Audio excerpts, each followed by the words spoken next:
As of Sunday afternoon ET, in under 48 hours, strikes hit Iran, missiles crossed into multiple countries, and U.S. forces reported fatalities. If you've been trying to follow this in real time, here's the clearest version: what is confirmed, what is claimed, and what to watch next. According to Reuters, AP, and other major outlets, U.S. and Israeli strike actions began in Iran, opening a new phase of direct confrontation. Soon after, Iranian state media reported that Supreme Leader Ali Khamenei had been killed, and Israeli officials said he was deliberately targeted. At the time of this script, that leadership line remains attributed reporting, not independently verified fact. By Sunday morning ET, Iran had launched retaliatory missile and drone attacks toward Israel and toward Gulf countries hosting U.S. military positions. The U.S. military later said 3 American service members were killed and 5 were seriously wounded. Those figures were carried across major outlets and attributed to U.S. military reporting.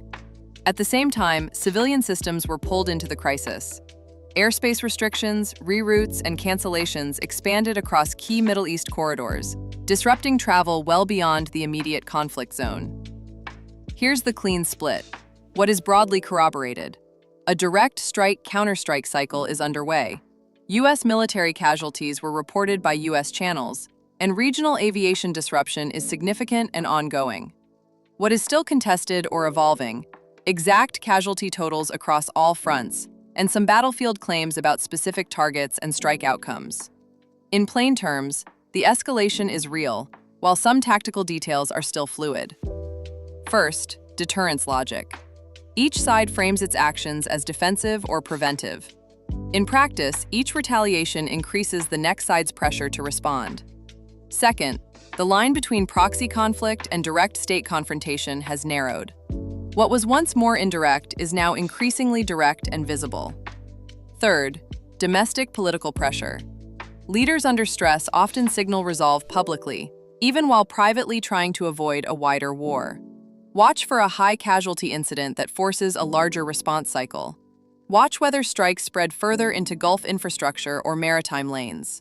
Watch for changes in U.S. force posture after reported casualties. And watch diplomacy, whether emergency channels open or collapse. Bottom line, this is now a fast-moving regional confrontation with global spillover risk. The next 24 to 72 hours will show whether diplomacy can slow the retaliation cycle.